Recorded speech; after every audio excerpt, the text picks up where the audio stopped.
Assalamualaikum warahmatullahi wabarakatuh. Wah, nggak kerasa ya, Ramadan sebentar lagi selesai.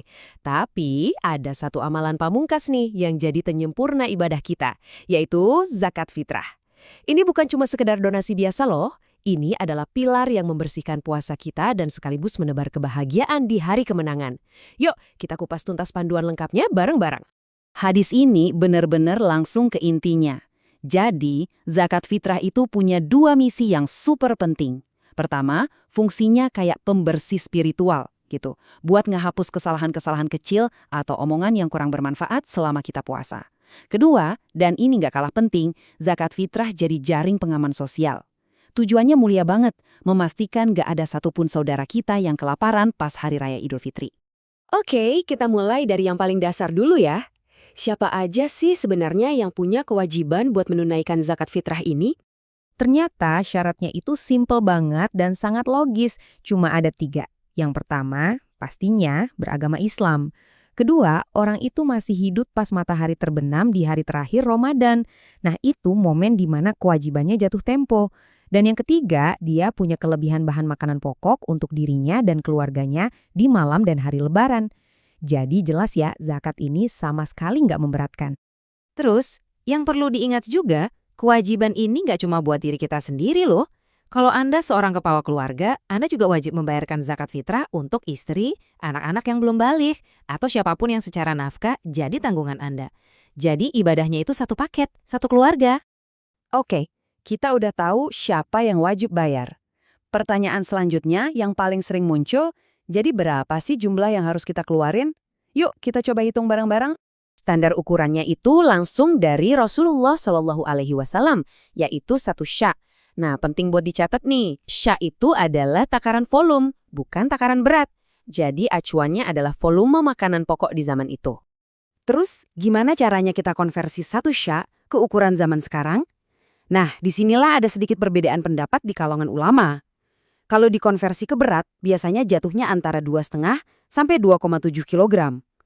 Kalau pakai takaran liter, kira-kira 3,5 liter. Kenapa bisa beda?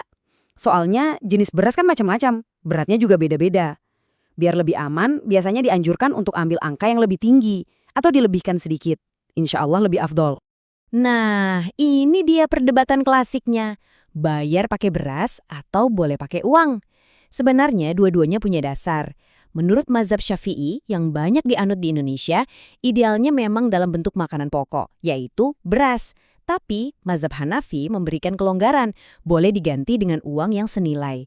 Nah, di Indonesia, banyak lembaga termasuk LBM PBNU yang memperbolehkan bayar dengan uang, karena dianggap lebih praktis dan lebih fleksibel untuk disalurkan ke mustahik atau penerima zakat. Biar ada gambaran, kita ambil contoh ya. Di tahun 2024, Basnas menetapkan nilai zakat fitrah untuk wilayah Jabodetabek itu sekitar Rp50.000 per jiwa. Angka ini tentunya dihitung berdasarkan harga beras yang layak dikonsumsi.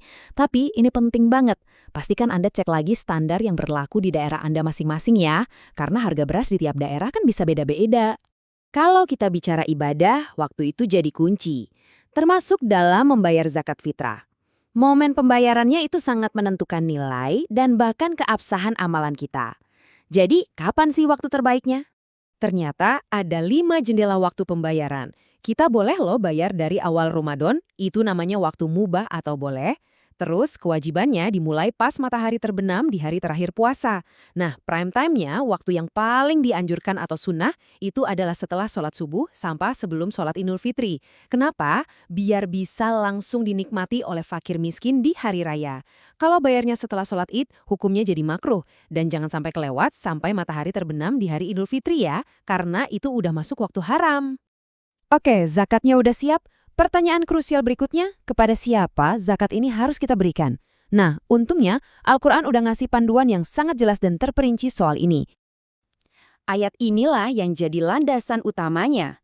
Coba perhatikan deh kata hanyalah di awal ayat. Itu menunjukkan pembatasan.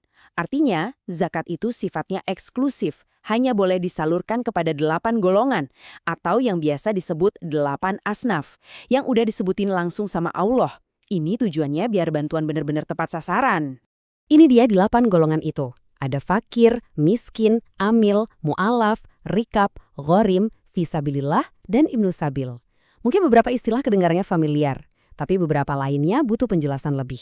Biar kita nggak salah sasaran, yuk kita dalami beberapa golongan yang paling utama. Pertama, fakir. Ini adalah level kebutuhan yang paling tinggi. Fakir itu adalah orang yang sama sekali nggak punya harta atau pekerjaan yang bisa mencukupi kebutuhannya. Atau kalaupun dia punya penghasilan, jumlahnya itu kurang dari setengah kebutuhan pokoknya. Jadi kondisinya benar-benar sangat kekurangan. Nah, kalau miskin ini sedikit berbeda. Orang miskin itu mungkin punya pekerjaan atau aset, tapi penghasilannya tetap aja nggak cukup untuk menutupi kebutuhan dasar hidupnya dan keluarganya. Ibaratnya lebih baik dari fakir, tapi tetap masih dalam kategori kekurangan. Nah, ini juga penting banget buat dipahami. Amil. Amil yang berhak menerima bagian dari zakat adalah petugas resmi yang diangkat oleh pemerintah atau lembaga resmi untuk mengelola zakat. Kalau panitia zakat di masjid-masjid lingkungan kita gimana? Umumnya, mereka itu statusnya adalah wakil atau perpanjangan tangan kita untuk menyalurkan zakat, bukan amil dalam definisi syariah yang formal. Selanjutnya, fisabilillah. Istilah ini seringkali diartikan secara luas kan, kayak untuk pembangunan masjid, sekolah, dan kegiatan dakwah lainnya. Padahal, menurut mayoritas ulama klasik, maknanya itu sangat spesifik, yaitu untuk para relawan pejuang di jalan Allah yang berjuang tanpa mendapat gaji. Jadi, kalau untuk pembangunan fisik, itu lebih tepatnya dari dana infak dan sedekah, bukan dari dana zakat. Sama pentingnya dengan tahu siapa yang berhak, kita juga harus paham siapa yang tidak berhak menerima zakat. Yang pertama, jelas orang yang berkecukupan atau kaya. Kedua, keluarga atau keturunan Nabi Muhammad, yaitu Bani Hashim dan Bani Muthalib, untuk menjaga kehormatan mereka. Ketiga, non-muslim. Dan yang terakhir, tentu saja orang-orang yang sudah menjadi tanggungan nafkah kita, seperti anak atau istri kita sendiri. Pada akhirnya, zakat fitrah ini adalah sebuah ibadah yang sangat indah. Dia jadi jembatan yang menghubungkan ibadah pribadi kita kepada Allah dengan tanggung jawab sosial kita kepada sesama manusia. Nah, sebagai renungan untuk kita semua, sudahkah zakat yang kita keluarkan tahun ini tidak hanya menggugurkan kewajiban dan menyucikan puasa kita, tapi juga benar-benar berhasil melukis senyum di wajah mereka yang membutuhkan saat hari kemenangan tiba? Semoga seluruh amal ibadah kita di bulan Ramadan ini diterima oleh Allah Subhanahu wa Ta'ala.